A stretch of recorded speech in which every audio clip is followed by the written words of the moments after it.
말씀은 고린도전서 2장 말씀입니다. 고린도전서 2장 6절에서 16절 말씀까지입니다.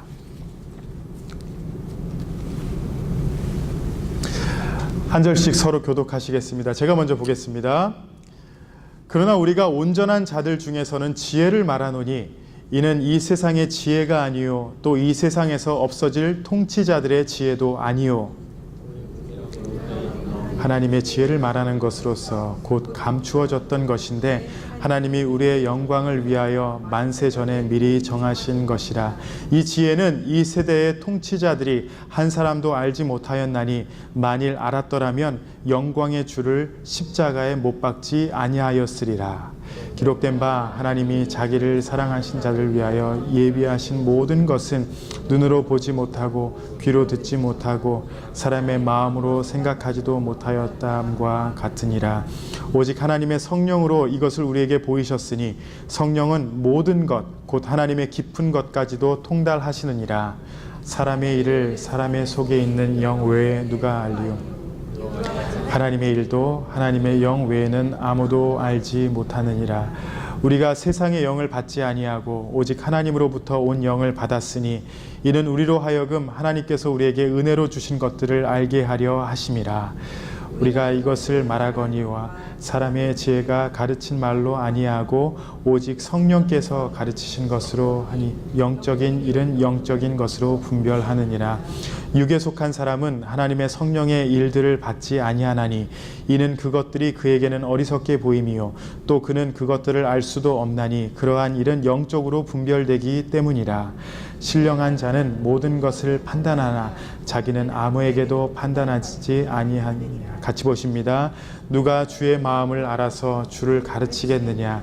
그러나 우리가 그리스도의 마음을 가졌느니라. 아멘.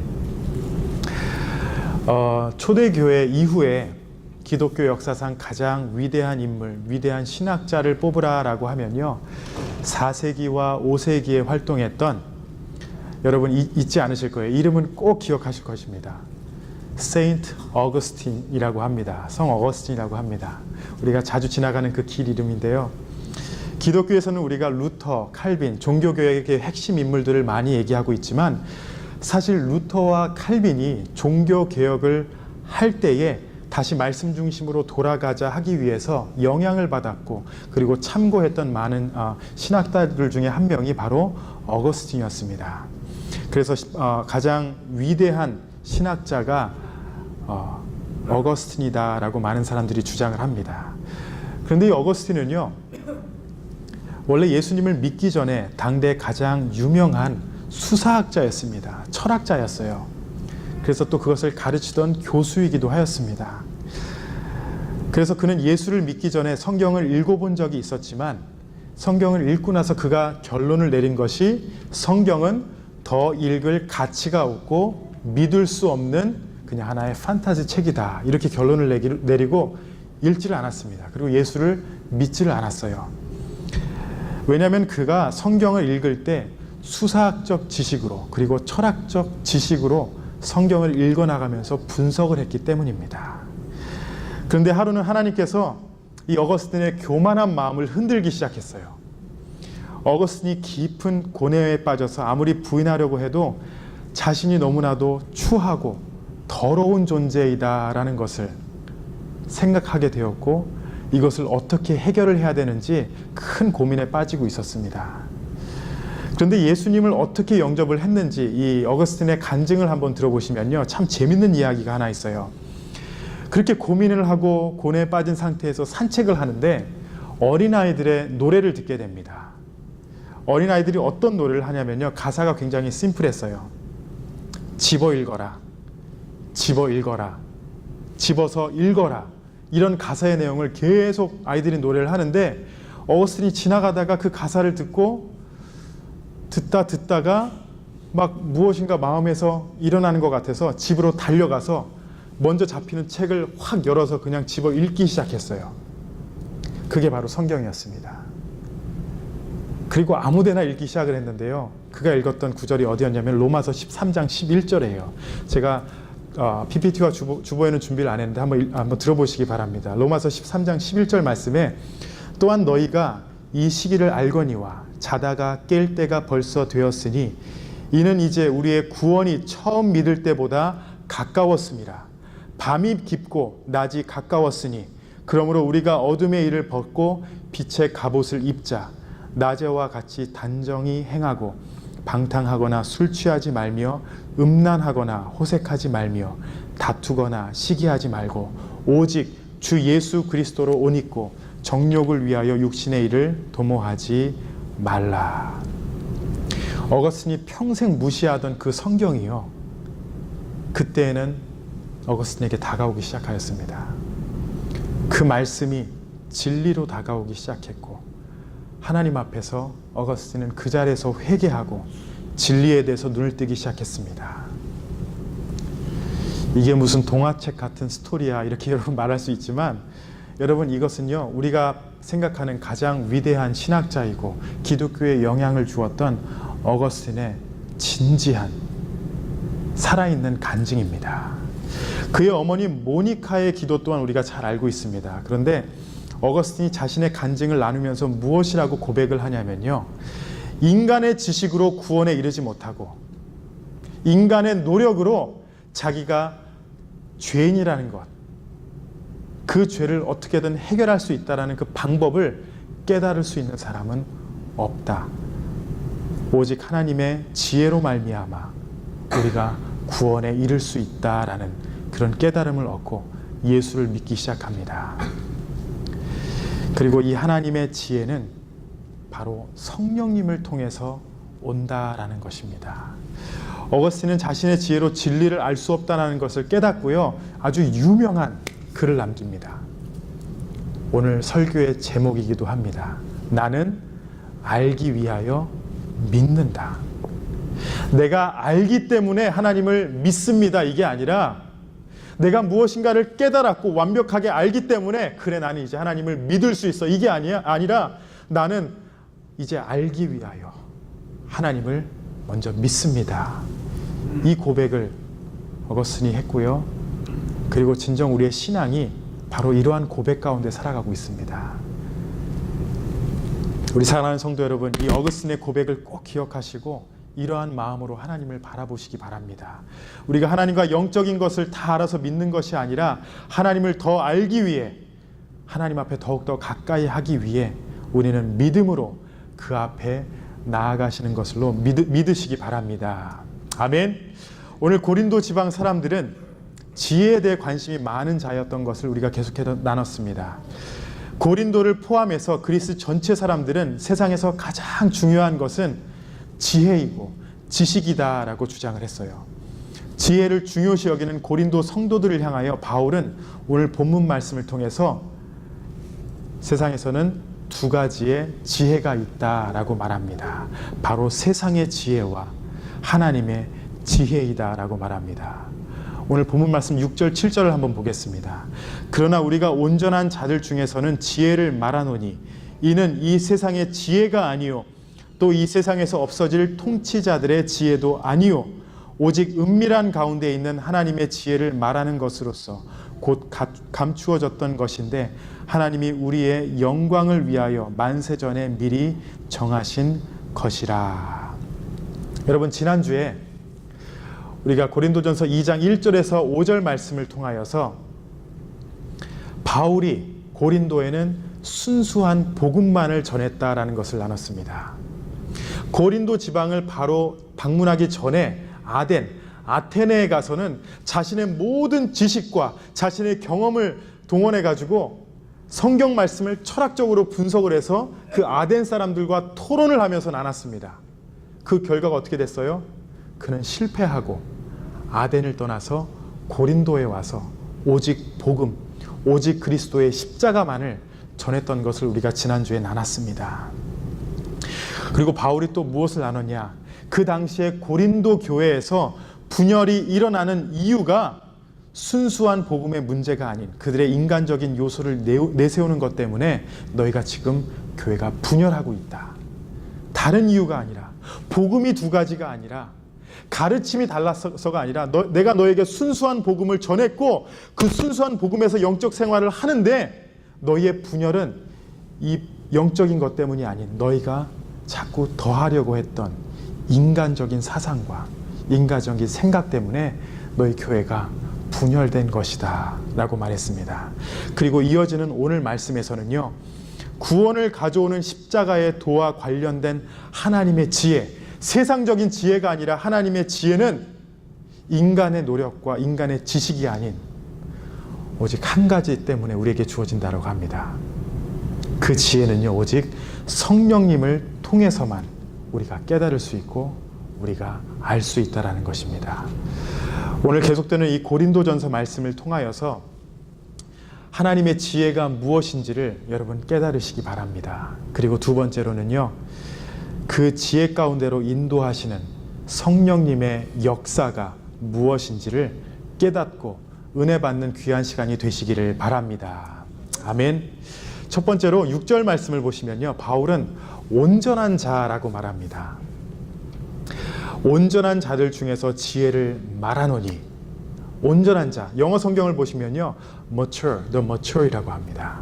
그리고 원어 성경을 보시면은 영적으로 성숙한 자들을 바로 온전한 자들이라고 합니다. 그러니까 이것은 온전한 자들 중에서는 바울이 지혜를 말한다, 하나님의 지혜를 말한다라고 해요. 왜냐? 영적으로 성숙하지 못하면은 아무리 성경을 얘기해도, 아무리 하나님의 그 지혜를 말해도 이해하지 못하기 때문에 온전한 자들에게는 이제 바울이 선포한다라는 것이에요. 그리고 이 온전한 자는 좀 어떠한 의미가 있냐면 성령의 말씀을 들을 수 있는 능력을 가진 자, 깨달을 수 있는 자, 그 사람들이 바로 바울이 말하는 온전한 자들입니다. 전체적으로 제가 6절에서 16절 오늘 본문 말씀을요, 딱 간단하게 정리를 해드리면은 주보에 제가 딱 4가지로 나눴습니다. 육적인 사람과 영적인 사람을 구분을 해요.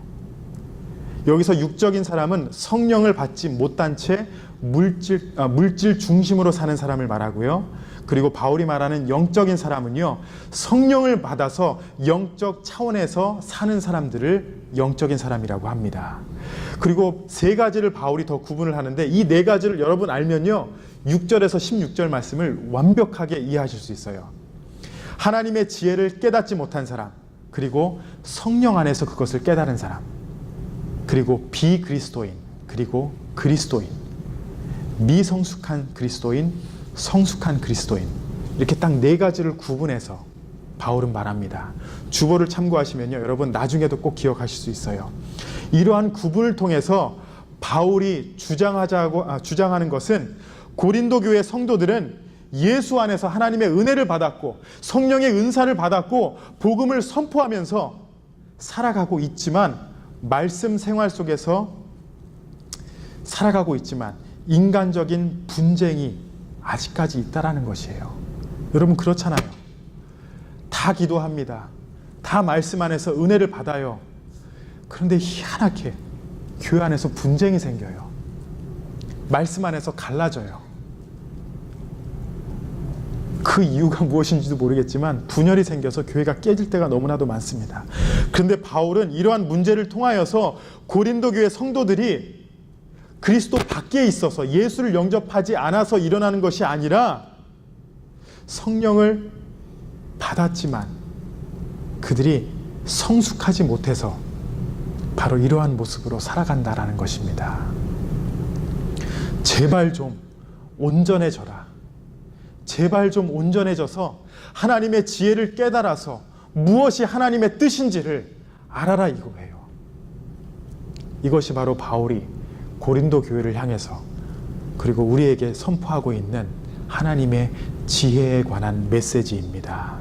한마디로 그들이 온전하지 못했기 때문에 너희가 이렇게 파를 나눠서 누구는 바울파, 누구는 게바파, 누구는 그리스도파, 누구는 아볼로파, 그 가운데 싸우고 있다는 것입니다. 같이 예배는 드려요. 그런데 싸움이 있습니다. 여러분 미국 교회도 그렇고 한국에서 많은 교회와 목회자들이 복음만을 선포하지 못하고 부끄러운 모습을 많이 보일 때가 많습니다. 뉴스를 통해서 여러분들 많이 소식을 들으시죠. 어떤 교회가 또 깨졌더라. 그리고 이 잭슨빌 안에서도 여러분 그런 것들을 많이 보셨을 것입니다. 그런데요, 우리가 이런 상황 가운데 어떠한 마음으로 우리가 교회와 그런 목회자들을 바라봐야 하냐면요, 바로 예수 안에서 온전하지 못하기 때문에 이러한 실수를 범하고 부족한 모습을 보인다라고 우리가 생각을 해야 돼요. 목사라고 다 온전한 것이 아닙니다. 목사라고요, 다 성숙한 게 아니에요. 목사라고 다 완벽한 건 아닙니다. 제가 자꾸 이렇게 말씀드리는 것은 저도 온전하지 못하기 때문에, 부족하기 때문에 그렇게 말씀드립니다. 여러분 앞에 세속적인 교회가 보이시거나 타락한 목사들이 여러분 앞에 보이시면요, 안타까워하시고요, 여러분 불쌍히 여기시고 그들을 위해서 기도해 주세요. 온전해지도록, 성숙해지도록, 하나님의 지혜를 깨닫도록 여러분 기도해 주시기 바랍니다. 오늘 본문 말씀과 같이 아직 온전하지 못해서, 영적으로 성숙하지 못해서 이러한 실수를 범한다고 생각하시고 그분들과 여러분 교회들을 위해서 기도하세요. 우리가 손가락질 하면요, 한도 끝도 없습니다. 그러나 여러분, 그러한 모습이 보일 때 하나님께서 우리에게 원하시는 것은 온전한 자로서 그들을 위해 기도하는 것입니다. 여러분, 그런데 이 말씀이 우리 또한 말씀 안에 거하지 못하고 성령님의 인도하심을 받지 못하면 온전하지 못한 모습으로 살기 때문에 우리도 넘어질 수 있습니다. 온전하다, 영적으로 성숙한 언제나 그 삶을 살아가시고 그 안에서 성령의 인도함을 받는 우리 모든 성도님들이 되시기를 바랍니다. 두 번째로요, 왜 모든 사람이 그럼 하나님을 알지 못하냐, 이러한 퀘스천을 바울이 우리에게 주고 있습니다. 바울은 세상의 지혜로 하나님의 지혜를 깨닫지 못한다라고 말하고 있어요. 아무리 노력을 해도, 아무리 똑똑해도 하나님의 지혜를 깨닫지 못한다. 그 이유를 7절에서 말하고 있는데 7절 말씀 한번 보시겠습니다. 오직 은밀한 가운데 있는 하나님의 지혜를 말하는 것으로서 곧 감추어졌던 것인데 하나님이 우리의 영광을 위하여 만세전에 미리 정하신 것이라. 감추어졌던 것인데 이렇게 말합니다. 인간이 생각하고 연구하고 조사한다고 해서 알 수 있는 것이 아닙니다. 신학자들이요, 연구한다고 해가지고 정말 무엇인가를 하나님을 찾아내고 발견하는 것이 아니라 신학을 공부한다는 것은요, 하나님께서 우리에게 계시해 주신, 보여주신 것을 깨닫고 그것을 알아가는 것이 바로 신학 공부예요. 신비스러운 모든 것을 발견해내는 것이 절대 아닙니다. 하나님께서 우리에게 계시해 주시고 보여주신 것만 우리는 알 수 있어요. 천국에 우리 집이 몇 평입니까? 라는 것을 하나님께서는 보여주시지 않으셨어요. 하나님께서 어떻게 생기셨다는 것을 보여주시지 않으셨습니다. 오직 하나님의 그 계시만을 알아가는 것이 바로 신학자들의 역할이고, 그리고 우리가 알 수 있는 그 범위입니다. 여러분, 7절 말씀을 계속 보시면은 이 지혜를 감추었다라고 말하는데요, 감추었다라는 그 의미는, 여러분 공연을 보러 가시면은, 특히 연극을 보시면은 커튼을 쳐놓고 연극을 기다립니다. 우리가 봤을 때는 아무것도 보이지가 않아요. 그렇지만 우리가 확신하고 알고 있는 것은 그 커튼 뒤에 누군가가 있다라는 거예요. 누군가가 무엇을 준비하고 있다라는 겁니다. 누가 왔다 갔다 하고 있다라는 것이에요. 그것이 바로 여기서 말하는 감추어졌다, 없다라는 것이 아니라 그 뒤에는 무엇인가 있는데 우리 눈에는 감추어져 있다라는 것입니다. 하나님께서는요, 모든 사람들에게 하나님의 뜻을 보여주지 않으셨습니다. 그것을 오직 믿음으로 하나님께 나오는 자들에게만 열어서 보여주셨어요. 그래서 우리가 믿음, 신앙생활 하면서 믿음으로 하나님 바라보시기 바랍니다. 믿음을 주장하는 것이 바로 그 이유예요. 하나님께 믿음으로 나온다는 것이 무엇이냐면요, 나의 판단과 나의 생각과 나의 확신이 잘못된 것을 깨닫고 전능하신 하나님을 의지하고 나오는 것이 바로 하나님을 믿는 것이에요. 어거스틴이 자기가 무엇인가 성경을 분석하고 하나님을 알 것 같다라고 생각했지만 알지 못하였어요. 그렇지만 하나님의 방법대로 자신이 죄인임을 깨닫고 자신이 아무것도 아니라는 것을 알았을 때에 비로소 하나님을 바라보게 된 것입니다. 비로소 예수님을 영접할 수 있는 그런 기회가 생긴 것이에요. 사람들이 자기 생각이 끝까지 옳다고 생각하면서 믿고 살아갑니다. 특히 신앙에 관해서 하나님의 말씀보다 자신의 생각을 굽히지 않을 때가 많아요. 내가 보고 내가 느끼고 내가 계산한 것이 그래도 나름 옳을 것이야 라고 생각하면서 신앙생활을 하시는 분들이 굉장히 많습니다. 창세기 27장 말씀을 보시면은 성경에서 어떤 한 인물이 이런 것을 깨닫게 됩니다. 창세기 27장은 바로 이삭이 아들 야곱을 착각해서 축복하는 그 내용이 나옵니다. 이삭이 나이가 많아서 앞을 보지 못했어요. 우리가 잘 알다시피 야곱이 형 에서인 척하면서 에서 앞에 나아갑니다. 그리고 아버지를 속이고 들어왔을 때 에서는 느꼈어요. 무엇인가 수상하다. 무엇인가 잘못됐다. 그런데 앞을 보지 못하니까 확인할 수가 없었습니다. 그래서 손을 더듬어 보고 옷 냄새를 맡아보고 그 다음에 에서구나 라고 판단을 하고 야곱에게 축복을 합니다. 그런데 잠시 후에 진짜 에서가 들어오죠. 그때 이삭은 엄청난 두려움에 사로잡힙니다. 두려워서 떤다라고 성경을 말해요. 그 이유가 무엇이냐면은 이삭이 자기의 인간적인 것들을 의지하다가 그것만을 믿다가 이러한 실수를 했기 때문입니다. 눈은 잘 보이지 않았지만 손으로 만졌고요. 코로 냄새를 맡았습니다. 목소리가 아닌 것 같았지만 자기 그 논리적인 판단으로 결론을 내렸어요. 에서구나. 그래서 축복을 한 것입니다. 사람이 믿음을 가지게 되는 것은 바로 이런 과정을 통해서 얻습니다. 자기 나름 확신이 있지만 이것이 옳을 거야.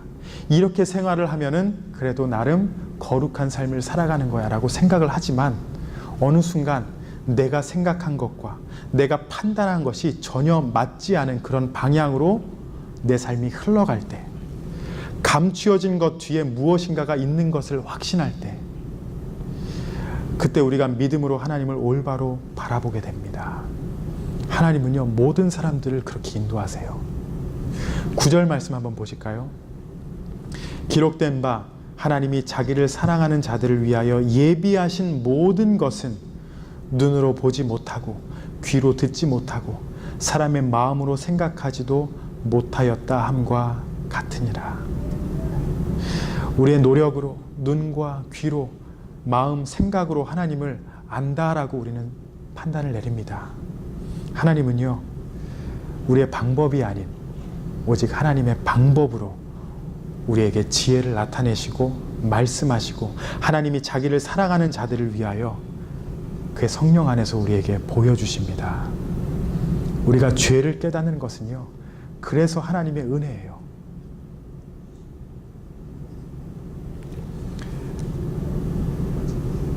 제가 나름 거룩하다고 생각하고 살 때가 있었습니다. 중고등학교, 대학교까지 교회 안에서 나름 거룩하고 인정받고 하나님 앞에서 잘